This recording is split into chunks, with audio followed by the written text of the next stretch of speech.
Hi, everyone. Welcome to Thrive with Nancy, a podcast for executive women intended to untangle every career concern you might bump into along the way.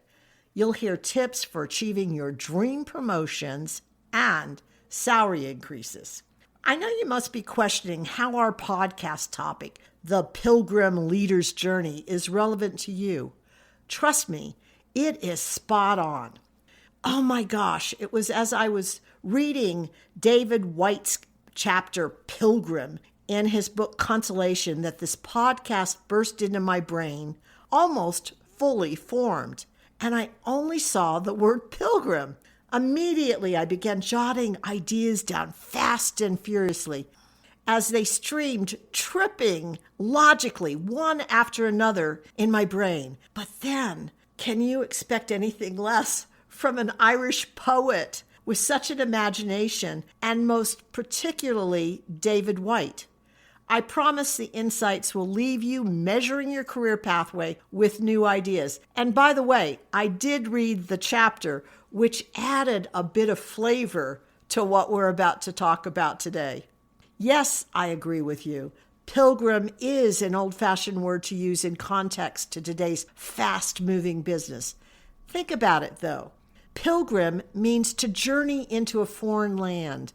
And isn't that exactly what traveling from your lower management position into the territory of leadership is all about?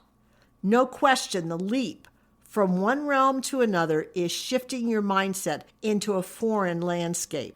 Let's press into the concept. Pilgrims, number one, are often seen as passing through. David Whyte called it a quote, unquote, world of impending revelation. Aha! Yes, that is so true. Those who don't receive the leader's revelation, sadly, rarely expand their career past middle management. Isn't this precisely why you're listening? To solidify that you're one of the women executives on the rise. You see, leaders value the stages of the career, but identify each as a quote-unquote passing through experience.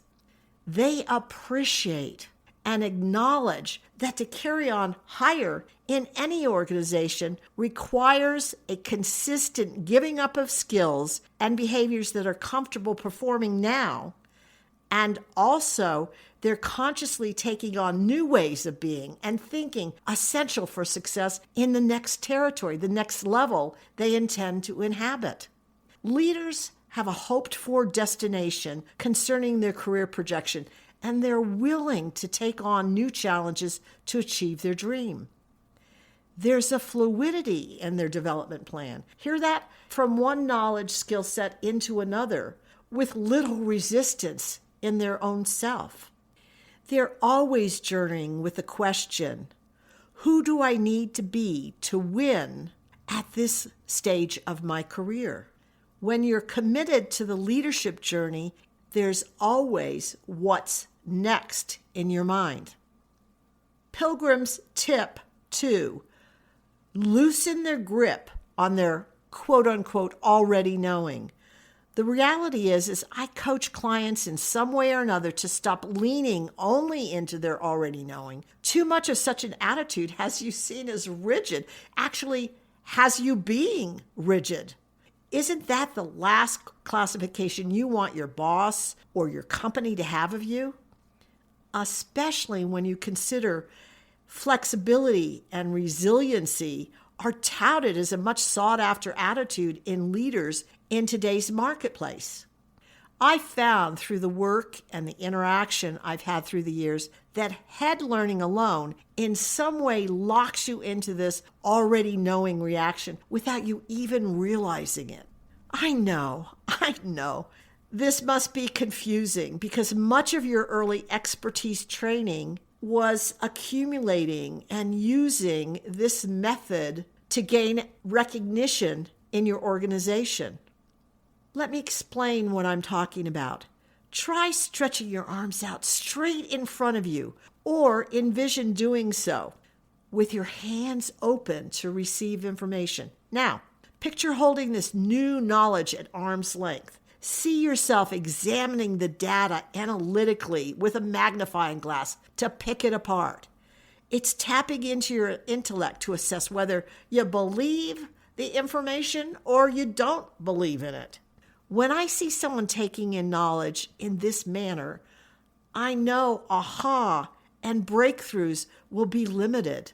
If you're only willing to incorporate new knowledge you believe to be true, you'll never grow. You'll never become big enough to be a leader. And that just, frankly, breaks my heart. Now, let's envision the other side. Envision your hands overflowing with new ideas. Some you may agree with, and other pieces of the information are contrary to what you believe to be true.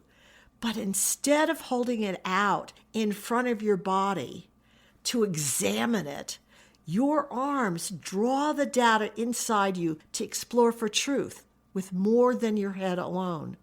It is using your heart and your gut as well for discerning that merely because something is uncomfortable or irritating, because that's what growth feels like, it doesn't invalidate the innovative idea that's coming your way. You can do only this because you have trust in yourself.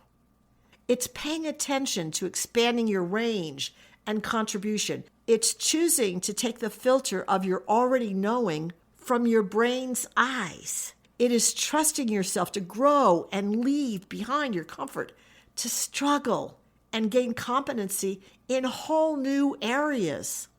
What you are supposed to incorporate to begin the process of transformation is always seeing something newly. And believe me, anything that rings a false clanging tone in your head and heart and gut, throw it away. It isn't for you at this time. Pilgrims, 3, move forward afraid.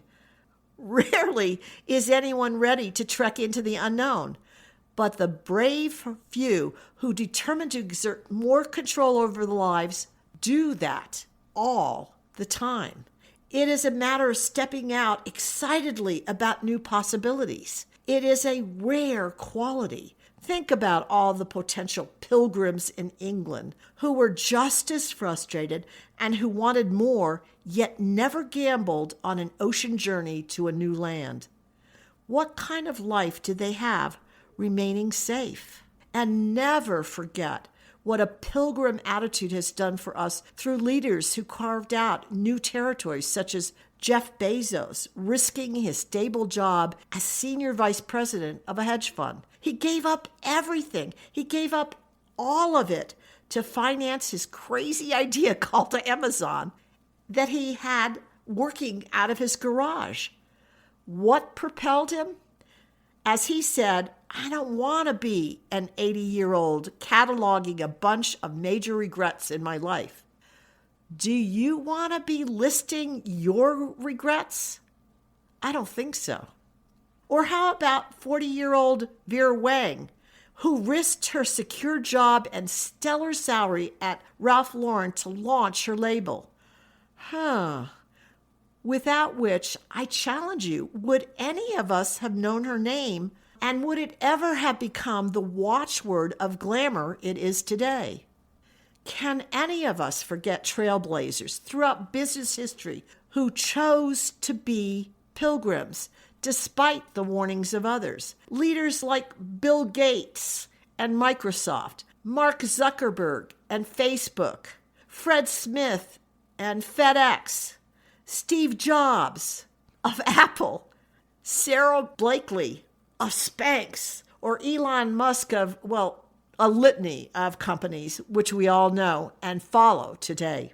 Think about what they would have missed in their career for themselves.